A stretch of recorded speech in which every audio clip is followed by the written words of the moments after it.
All right, hello everyone. Welcome to the first Q&A session for some of our talks in the Applications of Maple section. I'm Valerie from MapleSoft, and I'll be reading out any of your questions tonight to each of our speakers at the end of their presentations. Each speaker will have about 10 minutes in which they'll do a presentation and where they'll provide a short summary of their presentation and then answer your questions. Our first presenter tonight is Ilia Ilmer. They'll be answering questions on their talk, Maple Cloud and Symbolic Algebra Research, hosting software for structural identifiability. And I'll allow them to begin.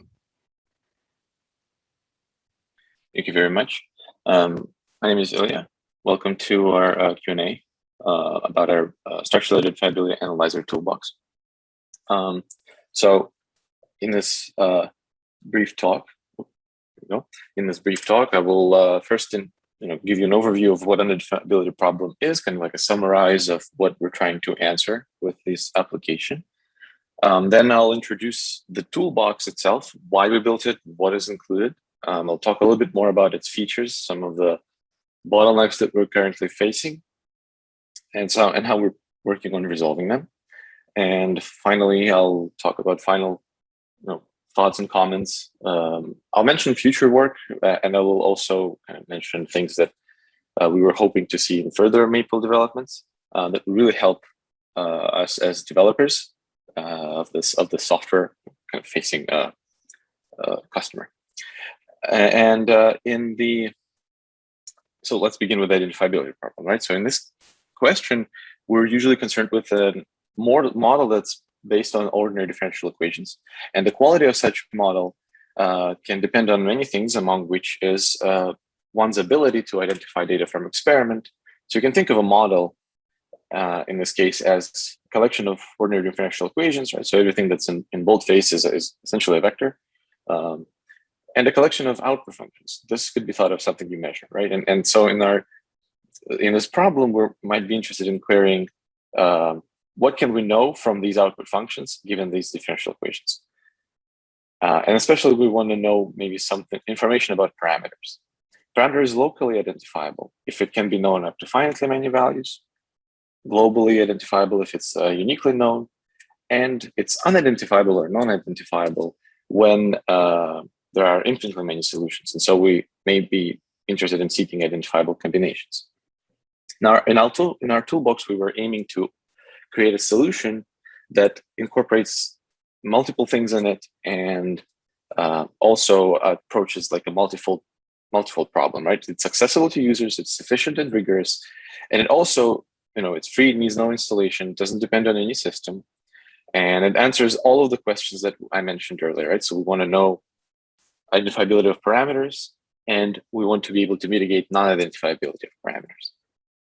The entire program is implemented in Maple, and thanks to Maple Cloud, we can host it and make it available to any platform. So you can go to that website here, or if you have a smartphone, you can scan the barcode from your phone and use the toolbox. And it's going to be working, and you're going to get the same output as you would on a machine. So the features of the toolbox are individual parameter assessment, which is a Monte Carlo algorithm with some efficient Grosvenor basis ordering choices that we made. So Grosvenor basis is one of the bottlenecks that we resolved, and we're still working to further resolve it. The second kind of a track of the application is the efficient identifiable combination finding. So which is a deterministic, by the way, result. So in case a parameter is unidentifiable, we may find a function of the parameter or multiple parameters, right? If A and B are unidentifiable, maybe we can find A plus B or A times B. And when we intertwine these two approaches, when we kind of, we can take advantage of the output of individual information and increase the efficiency of combinational approach. And we guarantee a quick and rigorous solution, and there are trade-offs where, for example, deterministic result may become probabilistic, but the probability of correctness is always specified by the user, and usually you would like to guarantee a high probability of 0.99 and higher. So currently, some of the additional features include, we can save the results. So we allow user to save. We create a text window. You can save the results. We have a documentation and then frequently asked questions section that's being built in progress as we kind of get more and more questions.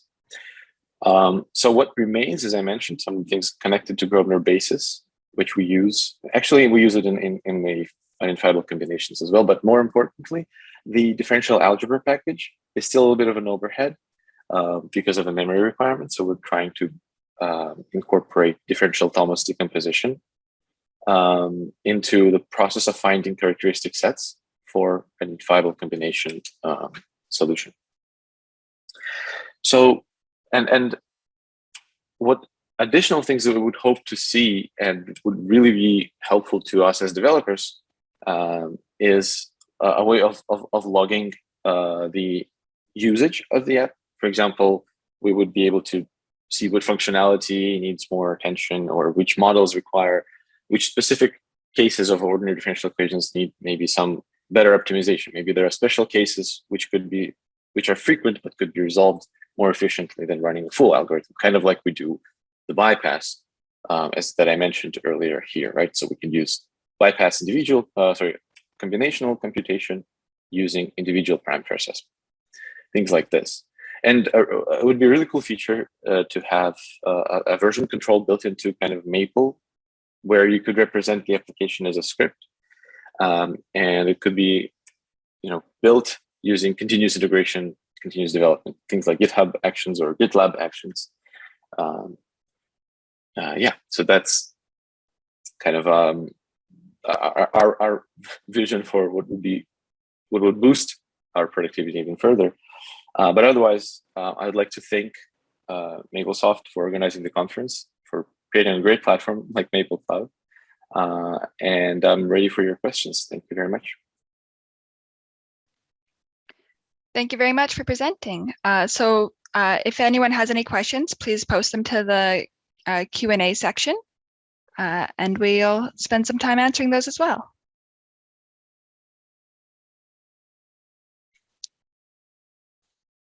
While we wait for some people to ask questions, I actually had a question of my own as well. Was this application created out of the interest for the math or for personal utility? And as well, if it was personal utility, what are some of the ODEs you found that led to good experimental data? Or are there any cases where you've run this multiple times to find the best experiment to run for a specific problem, if that makes sense? Yeah. So I'll answer the first part. And then I will probably need some clarification about the ODE part. But in the first part, so we noticed that, actually, let me scroll up because so we noticed that so identifiability problem is a known problem and there are multiple solutions, and all of those are sort of, they're kind of dedicated to a particular part where it's either only local or local and global. And a lot of them involve different math around it. But what we wanted to have was, well, we saw a need for users to have kind of an all-in-one thing, and it was. I really often use it now. Instead of running a script, I go just to the website and use it myself for my further experiments. But yeah, so there was a need for an all-in-one solution that was more or less independent from a platform, right? You may be running code in something else like Python or Julia, but you can verify or compare results or do something in Maple on the cloud. Now, with regards to ODE examples, yeah, we did have some ODEs that led to, for example, the idea of a bypass that I mentioned, right? When everything is globally identifiable, and it's not always the case that this is true, but that's definitely a helpful way to answer the second question really quick. All right, thank you very much. Does it answer hope it answers your question? Yeah, thank you very much. We have a couple more questions as well. Someone's just asking if we can share the link. I am on the page actually, so I can just post that in the chat. I hope everyone can see that. Sorry. I read sorry, I just saw a question in the chat. Should I, or how? Oh, if you'd like to read it out loud, you can as well, but we'd like to read them out loud just to make sure everyone sees them as well.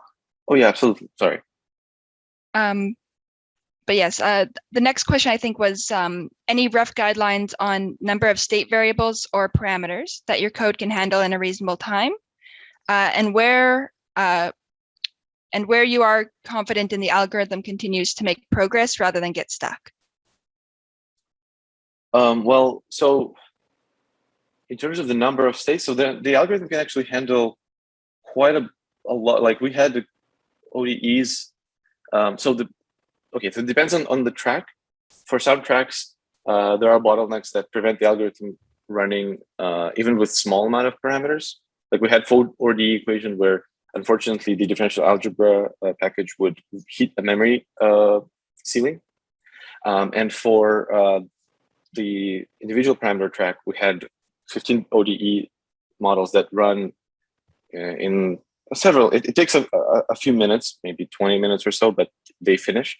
So I would say I don't think we can have. I can give you like a heuristic on the number of parameters, and I'm not sure about the second part about the getting stuck. I'm sorry if I understand the question, but I could try to follow up later.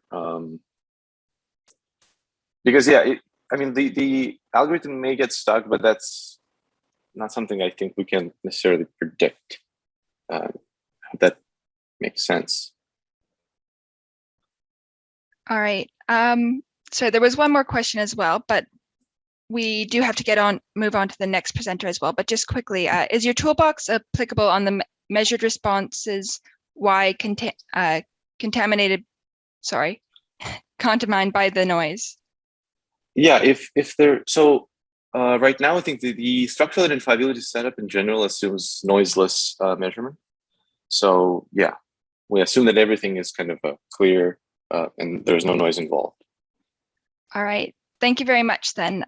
Our next presenter is Max Sakharov. They'll be answering questions on their talk, calculation of the dose coefficient for radioactive aerosol of an arbitrary disperse composition. And thank you very much for presenting.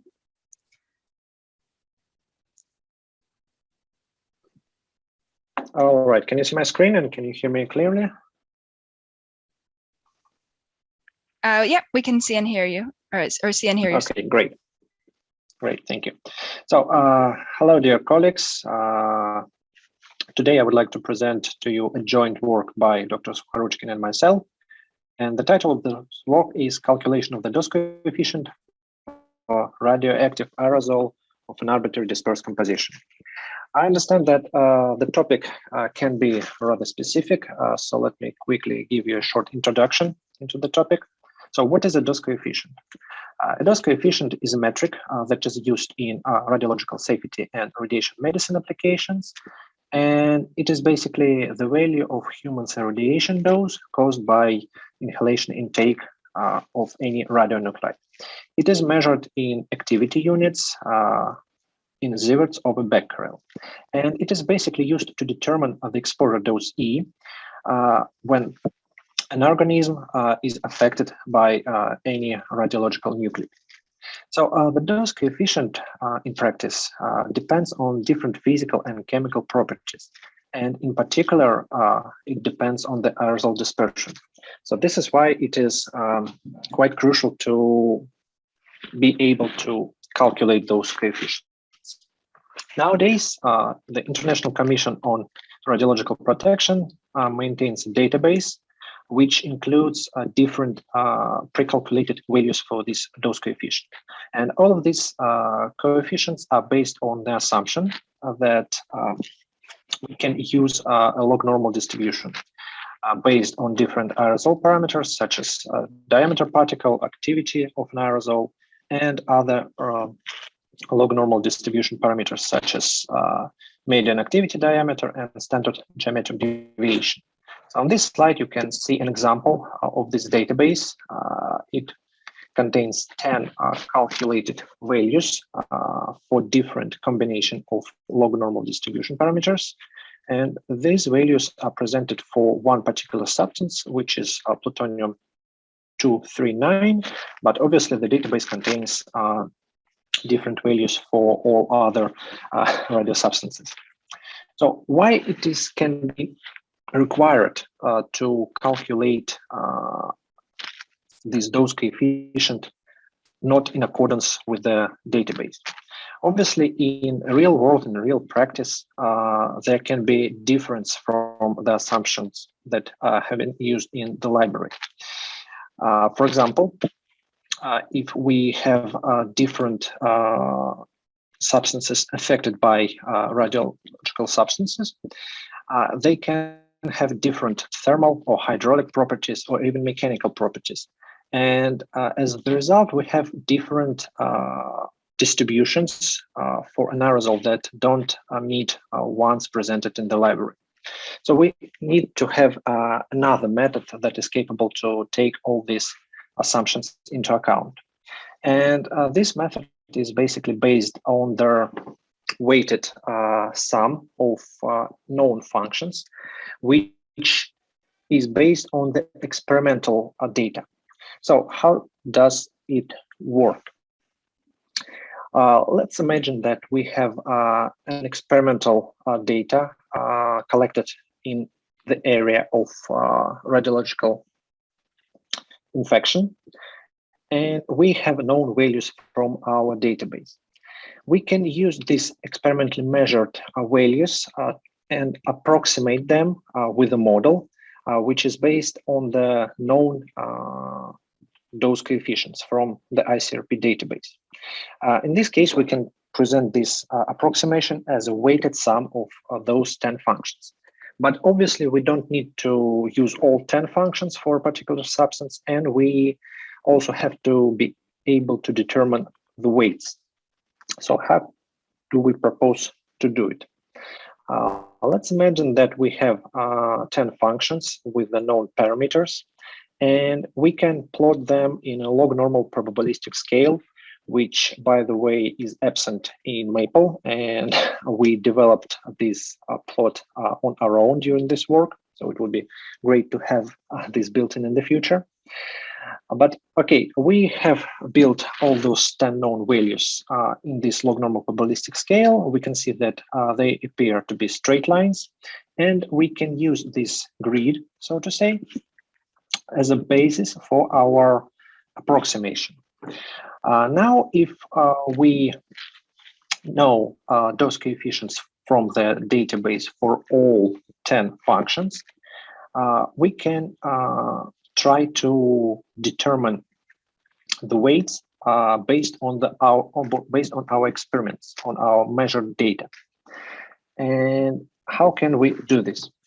Obviously, we have started from some quite simple method, which is a least square method. And in other words, we are trying to minimize the following function. Our weighted sum of known distributions. And basically, this is our objective function that we want to minimize. Like I said, P is our measured experimental values, and all parameters of the log normal distribution are already known from the database. So we can build a method to minimize this function using this derivative. And later in Maple, we can calculate the required weights. We have developed a procedure that helps us to normalize those weights. And in this particular case, we're using just two functions, function number 8 and function number 10.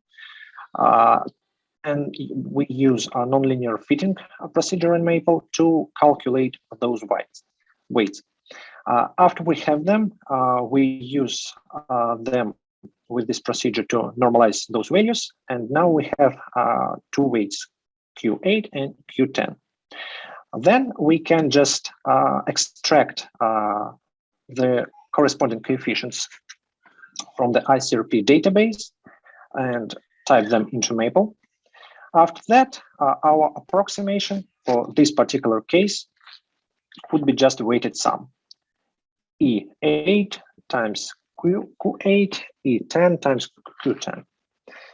And here you can find several examples of how this method works for more complex cases.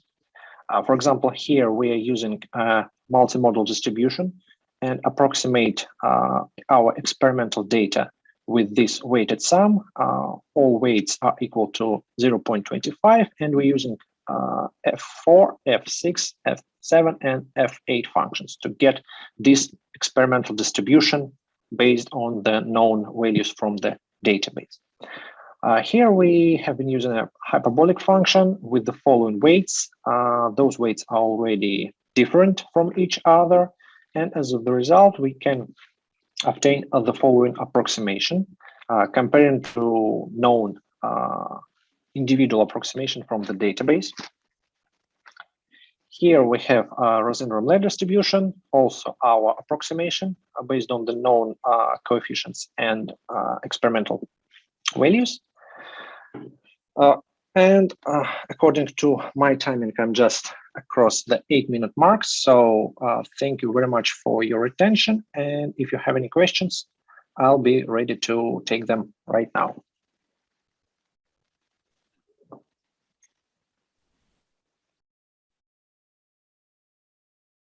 So if anyone has any questions, please type them into the Q and answer box as well.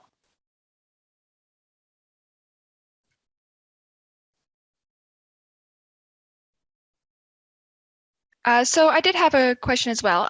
In your video, you mentioned that the dose coefficient is used for radiological safety. Is the dose coefficient that you find from this something that can be directly used to determine safe conditions? Or is there anything further that would need to be done? No, in particular, this approximation can be used directly as it is. And in this particular work, we actually were focused more on the medicine applications, but it is also possible to use it straight away for the radiological protection. All right, thank you very much.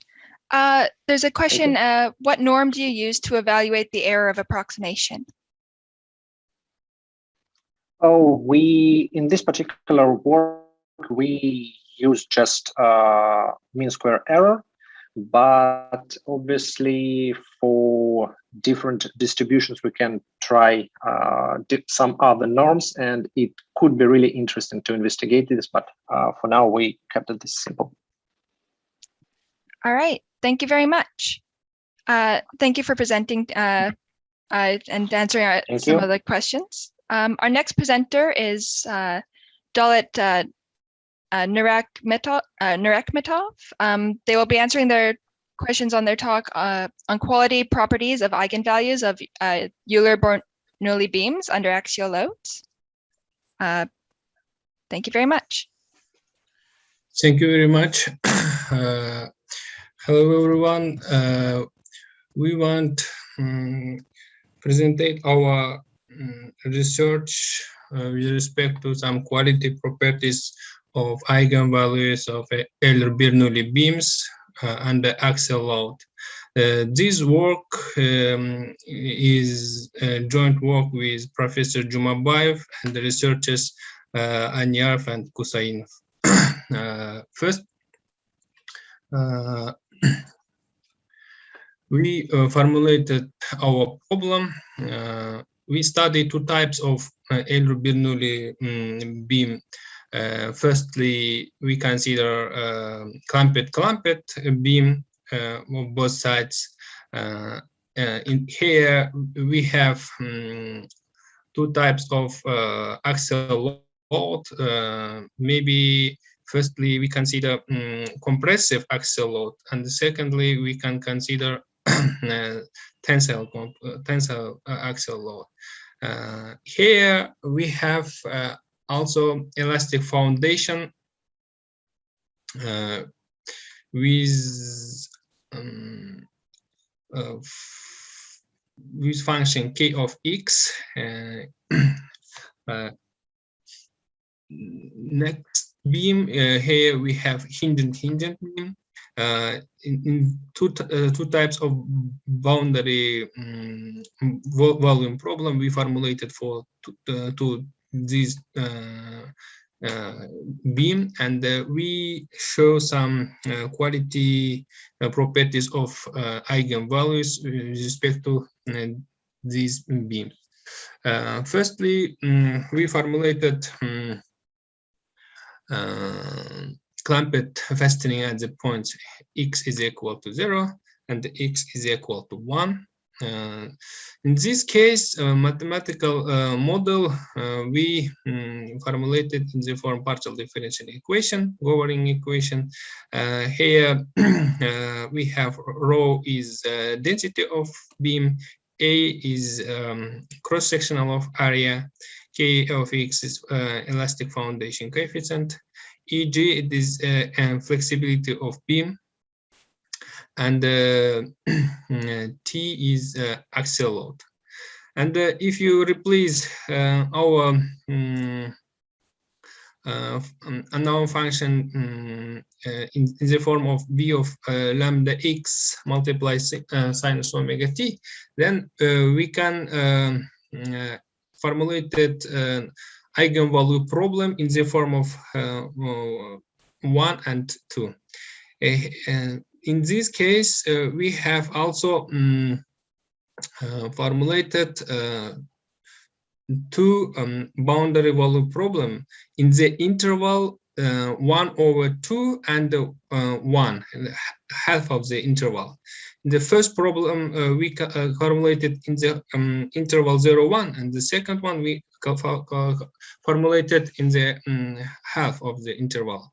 In this case, in the boundary equation 3 indicates the corresponding sliding fixed fastening and clamped at the point x is equal to 1. And the boundary equation 4 we have hinged at the point 1/2 and clamped at the point 1. Connection with other researchers paper, we have also information about symmetric equivalence of the Euler-Bernoulli beam equation for clamped beam in the case without elastic foundation. Symmetric equivalence of boundary problem formulated in the paper 1. In these works formulated some effects and influence elastic foundation coefficient and axial load as the eigenvalues of the beam. Our main theorem we can formulate it in the theorem 1, and let me introduce some notation. Here sigma of A1, B1, and C1 be set of eigenvalues of problem A1 minus lambda I, B1 minus lambda I, and C1 minus lambda I. And in this case, we have next main result. Let K of x be a symmetric function with respect to the point 1/2 and t less than or t critically. Then we have following statement or true. First, set of eigenvalues operator of A1 is identically equal to the union of set of eigenvalues B1 and the C1. If lambda belongs to a set of eigenvalues B1 or C1, then the eigenfunction of the problem A1 minus lambda I corresponding to eigenvalues lambda symmetric or asymmetric with respect to middle of the beam at the point x is equal to 1/2 on the interval 0, 1 respectively. Analogically, result we have for hinged beam. In this case, also satisfies k of function k of x symmetric function, and we have analogical results with theorem 1. Let me show one example. Here, kx satisfies symmetric function, and then we can describe our eigenvalues of clamped beam with two types of beams formulated A1 and B1 with half in the interval, half interval, 1/2 and 1. If kx not satisfies symmetric coefficient, then we haven't symmetric equivalence. I think my time is finished. If you have some question, I can answer. Thank you very much. We do have one question in the Q&A already. Someone has asked, did you solve some practical problems with this as well?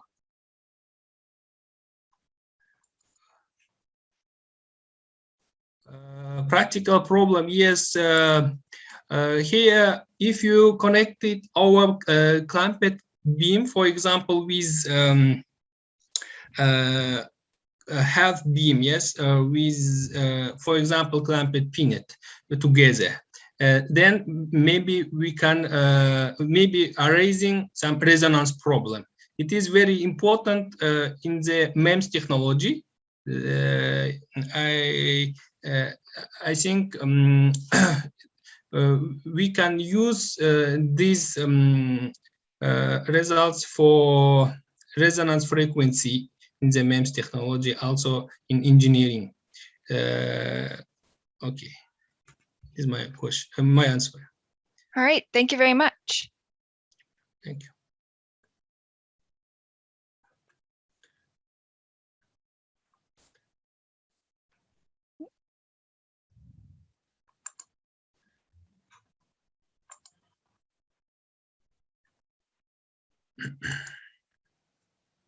All right. And there's a comment as well. Just someone wanted to say thank you for the presentation as well. All right. Thank you very much for presenting today. Thank you.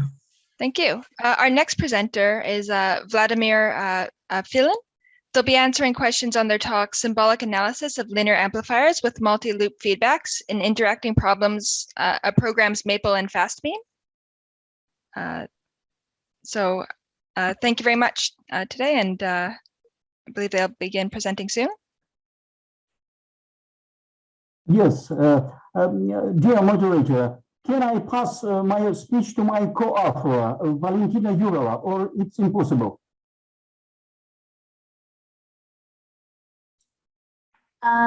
Yes, you can. I would just, is she in the, hold on a second.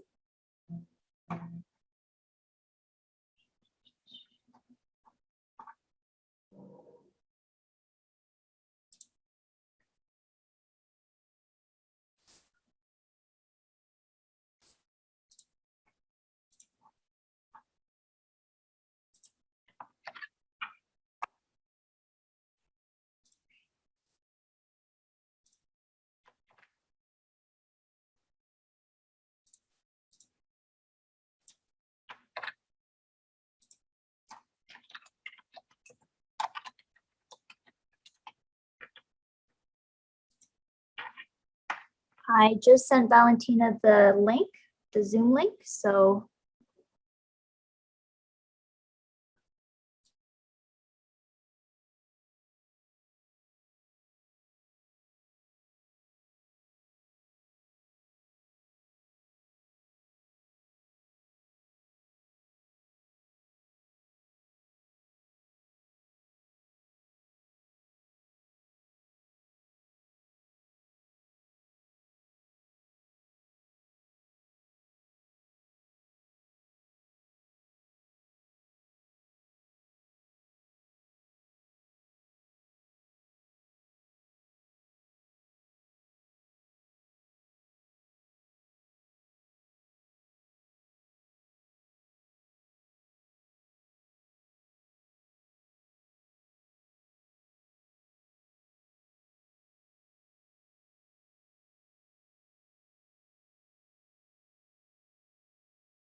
Just while we're waiting, I did want to just let everyone know they'll be able to see the recordings of everyone's presentations as well through this theater when you enter the Maple conference. If you just go under theater, there's the live Q&As, and you'll also be able to see the recordings by going to each of the separate streams under the tabs as well. Oh, and it looks like we're ready to start. So I suppose I have now a working link, so I can start the presentation.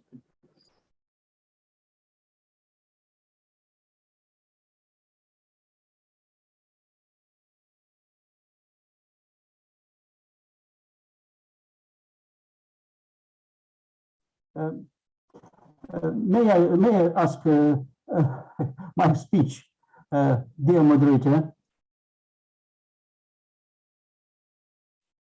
Dear colleagues, I'd like to present you our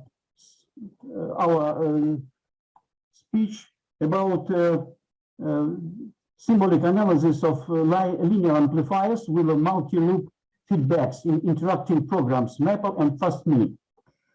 FASTMEAN program was developed at St. Petersburg's University of Telecommunications for educational purposes and research. Currently, only Russian language version of this program is available.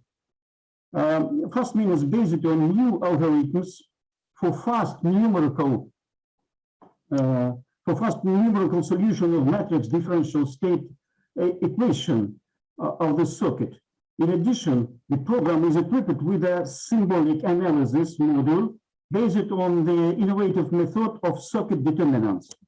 This method is designed to obtain the optimal complexity of symbolic expressions for transfer functions of electrical circuit by passing the construction of auxiliary mathematical models in the form of equations, matrices, or graphs. However, for complex circuits, it is not possible to obtain an analytical expression in the form of a fractional rational function. Thus, unlike famous programs like Maple or Mathematica, the symbolic analysis of electrical circuits in FASTMEAN is not based on graph or on nodal analysis and uses a less redundant algorithm of circuit topological analysis. The algebraic approach developed by Professor Filin from Ulyanovsk Technical University, Russia, allows find compact analytical expressions of Laplace images of currents, voltages, and transfer functions for complex electronic circuits without Maple's help. But for complex electrical circuits, symbolic expressions generated by FASTMEAN have nested, folded structure and often confusing and poorly understood. For this reason, subsequent structural analysis and simplification of the expression is required. In addition, you need mathematical processing of results or comparison of analytical and numerical solutions in frequency or in time domains. This necessitates the use of powerful computer algebra like Maple. For example, you can see low-pass filter using operational amplifiers, and the FASTMEAN program can using symbolic analysis.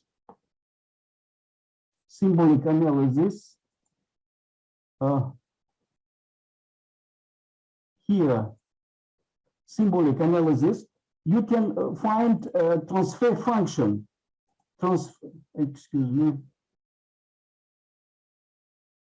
Transfer function from this filter,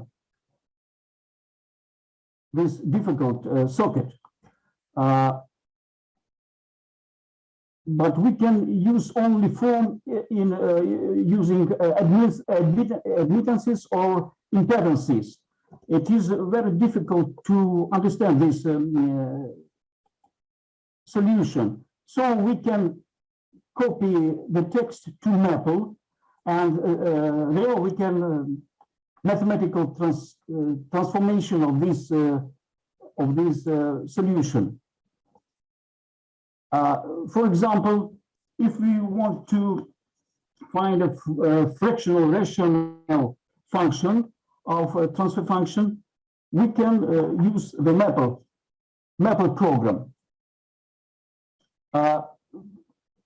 You can see here the full expression in Maple. Here in Maple for this low pass filter using operational amplifiers. The next topic is symbolic analysis of feedback amplifier stability.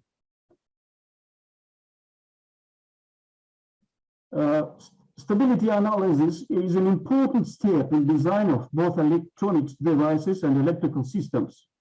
The stability of the scheme is determined by the type of roots of Laplace transfer function, where AP and BP polynomials with positive powers of the operator P. And no roots of the equation located in the right half plane of the complex variable P is a necessary and sufficient condition for stability of the scheme.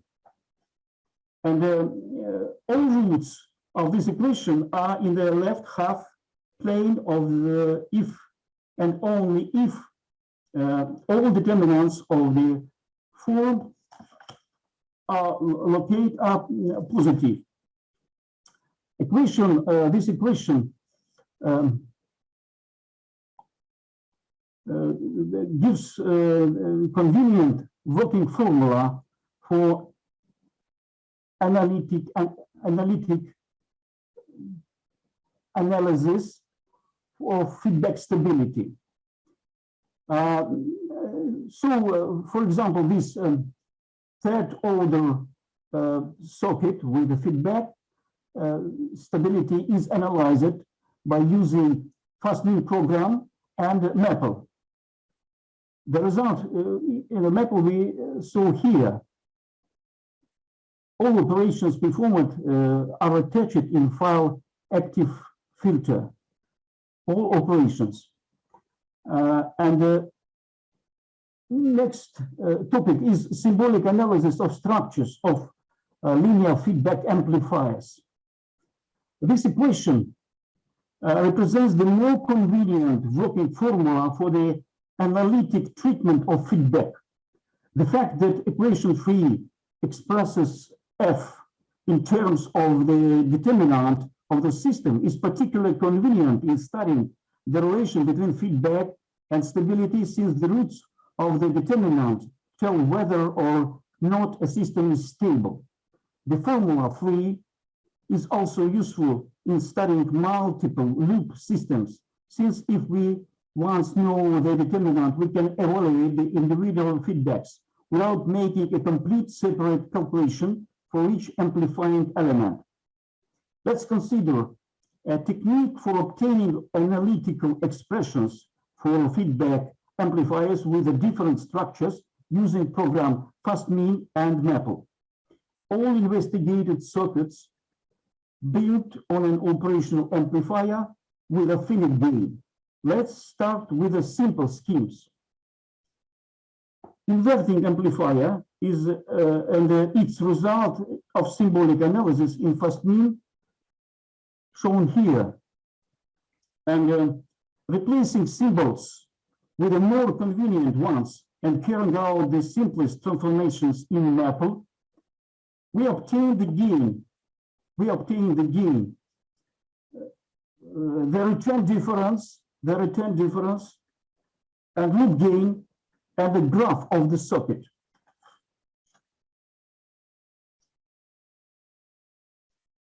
The next is non-inverting amplifier and results of symbolic analysis. FASTMEAN results are here, and after simple transformations, we obtain more simple equations for feedback amplifier, and the received transfer functions corresponds to this graph.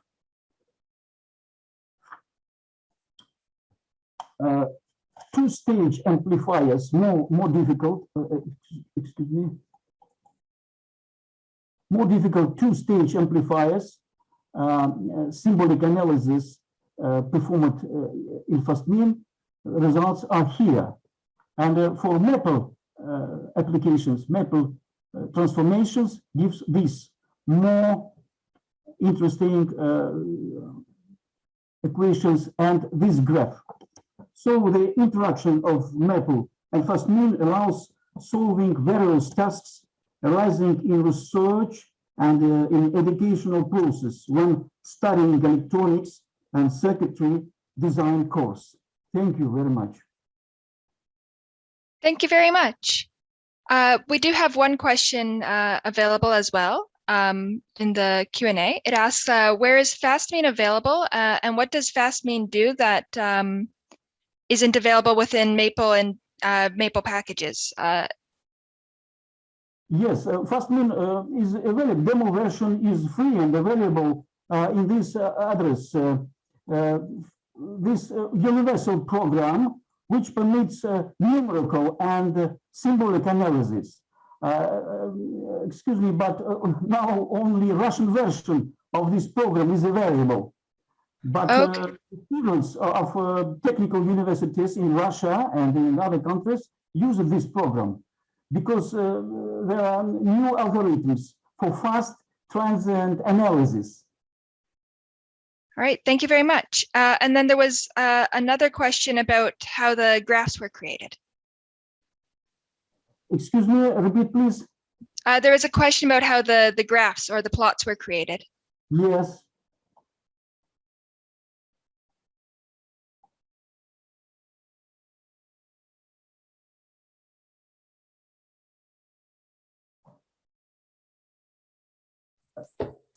This graph, yes? Yeah, yes, I believe so. Yeah.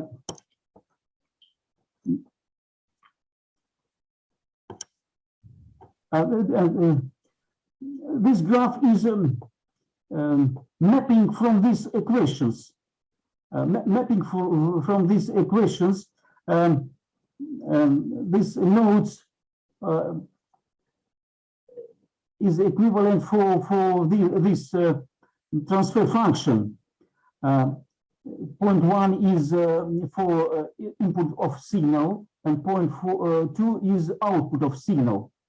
And splitting of this node, because we have two inputs, inverting and non-inverting.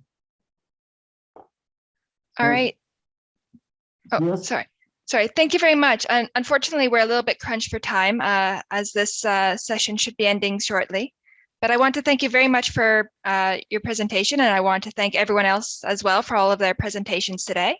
I just want to let everyone know these recordings will be available in the after the sessions are over as well. And you can also see the initial recordings of everyone's presentations by going to the theater on the Maple Conference site as well. Thank you everyone for today. Thank you. Thank you. Thank you.